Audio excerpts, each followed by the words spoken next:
Cabinet मंत्री प्रहलाद सिंह पटेल ने सदस्यता अभियान के संदर्भ में कार्यकर्ताओं से की चर्चा।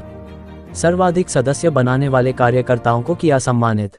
भारतीय जनता पार्टी द्वारा चलाए जा रहे सदस्यता अभियान के अंतर्गत करेली सीताराम मॉल में पार्टी कार्यकर्ताओं के साथ कैबिनेट मंत्री प्रहलाद सिंह पटेल, पूर्व राज्य मंत्री जालम सिंह पटेल, नगर पालिका अध्यक्ष सुशीला ममार, सुनील कोठारी आदि की उपस्थिति में विधानसभा में चल रही सदस्यता के संदर्भ में कार्यकर्ताओं से चर्चा कर ज्यादा से ज्यादा लोगों को भाजपा की रीति नीति से अवगत कराकर उन्हें अपनी पार्टी का सदस्य बनाए एवं पार्टी को मजबूती प्रदान कर। इसके साथ ही उन्होंने सर्वाधिक सदस्य बनाने वाले कार्यकर्ताओं को सम्मानित किया। उन्होंने कहा कि आज बदलते सामाजिक परिवेश में लोगों को जागरूक करना अत्यधिक महत्वपूर्ण है। इस अवसर पर बड़ी संख्या में पार्टी कार्यकर्ता एवं जनप्रतिनिधि उपस्थित रहे। विधायक पाठशाला के विद्यार्थियों के साथ कैबिनेट मंत्री प्रहलाद सिंह पटेल ने की चर्चा। पाठशाला में अध्ययनरत विद्यार्थियों के चयनित होने पर उनका सम्मान किया।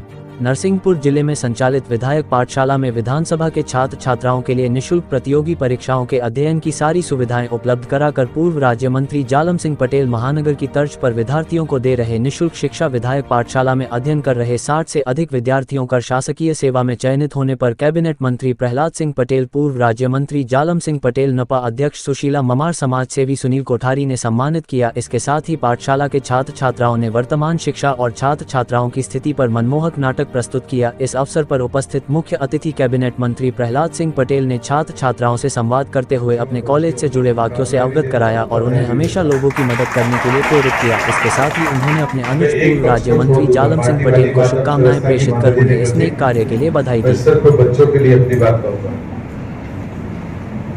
जब मुझे मैं तो अभी विधायक बना, मुन्ना भैया इसको पहले से नरसिंहपुर में चलाते थे। मैं अगर किसी बात को सबसे बेहतर मानता हूँ तो मैं इसी बात को मानता हूँ। हम सब मध्यवर्गीय लोग ने जब मैंने 11वीं पास की तो उन्होंने कहा कि देखो भाई, मैंने 11वीं तक की तुम्हारी जिम्मेदारी थी, तुम्हें क्या करना क्या नहीं करना, टोकना। अब इसके बाद आज के दिन के बाद तुमको तय करना है। तुम्हें जब तक तुम जिंदा रहोगे या मैं जीवित रहूंगा, तुम्हें 2 टाइम की रोटी का संकट नहीं होगा। लेकिन ये फैसला तुम्हें करना है कि तुम्हें क्या करना है या नहीं करना। एक बात वो कहते थे, बचपन से हमसे कहते थे, वो पूत कपूत तो क्या धन संचय, पूत सबूत तो क्या धन संचय। और मुझे लगता है कि जो भी मेरे परिवार के लोगों को जानता होगा, जब मुन्ना भैया इन्हें भी 11वीं पास की, हम हॉस्टल में थे, मुझसे बड़े वाले भाई भी हॉस्टल में थे, परिवार मध्यवर्गीय परिवार था, तब भी उन्होंने ये बात कही थी कि नहीं, व्यवहार सबके बारे में एक सा ही होगा, इसलिए वो भी कॉलेज में जाएंगे और हॉस्टल में रहेंगे। अब आप कल्पना नहीं कर सकते कि उस समय 3 लोगों का एक साथ हॉस्टल में रहना वो कितना चुनौतीपूर्ण रहा होगा। इसका अंदाजा शायद बाकी लोग नहीं समझ सकते। और इसलिए मैं ये बात कहूंगा कि अभी जो एक 17 सितंबर से लेकर 2 अक्टूबर तक स्वच्छता अभियान की बात की गई है और उसको व्यक्तिगत स्वच्छता की बात की गई है कि हम अपने निजी तौर पर किस स्वच्छता को स्वीकार करते हैं। मुझे लगता है कि ये आत्मावलोकन का सबसे बेहतर तरीका हो सकता है और मैं इसको नया नहीं मानता, क्योंकि हम मोटे तौर पर, मैं किसी अनपढ़ आदमी से भी अगर आप पूछोगे तो बता देगा कि तीजा कब होती है, ऋषि पंचमी कब होती है, संतान सप्तमी कब होती है। नए बच्चे शायद नहीं बता पाए, पढ़े लिखे लोग, लेकिन अनपढ़ से अनपढ़ व्यक्ति भी इन बातों को बता देगा। उससे पूछेंगे कि गणेश कब आते हैं, लोग बता देगा कि फलाने महीने में गणेश आते हैं। उसके बाद पता लग जाएंगे, उसके बाद नवरात्रि लग जाएगी। लेकिन क्या हमारी वर्तमान की पीढ़ी ने कभी सोचा कि हमारे पुरखे कितने दूरदर्शी थे, उनका जो तत्व ज्ञान था वो विज्ञान से कितने ऊपर था। इस सितंबर के महीने को दुनिया के वो तमाम साइंटिस्ट या वो उन्नत राष्ट्र वो कहते हैं कि सितंबर का महीना बीमारी का महीना है, वायरस का महीना है, आज कहते हैं। लेकिन आप अपनी परंपराओं में इन 1.5 महीनों में जितनी कठोर साधना हो सकती है उतनी साधना का प्रावधान इन अवसरों पर है। जैन समाज के जो व्रत होते हैं वो भी अभी भी है। तो मुझे लगता है कि ये जो सारी बातें हैं इनको हम कोऑर्डिनेट करने के लिए अगर तत्पर है कि हमारी साथ पहले तो करेली नगर को बधाई, उनको जो लक्ष्य मिला था वो लक्ष्य उन्होंने पूरा कर लिया और एक ही कार्यकर्ता ने 358 सदस्यों को सदस्य बनाया।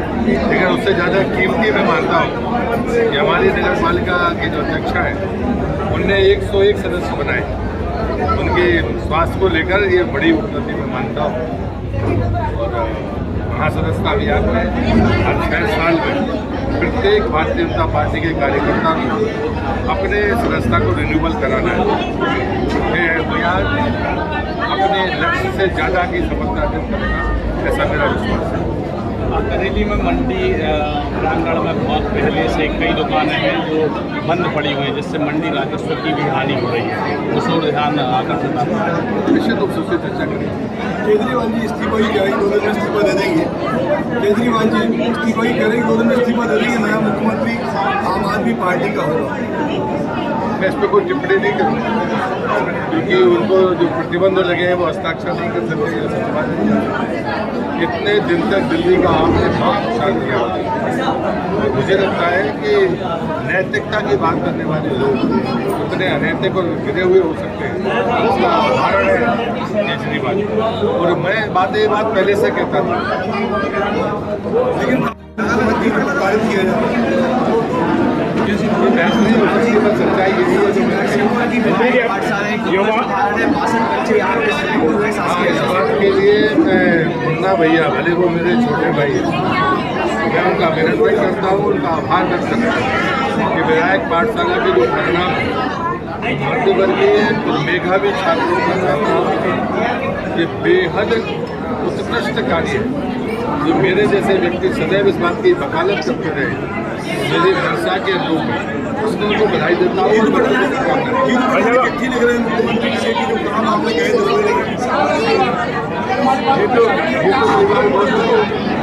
जल्दबाजी कर रहे हैं, उनके जो भाषा का स्तर है उसे सुधारने की जरूरत है।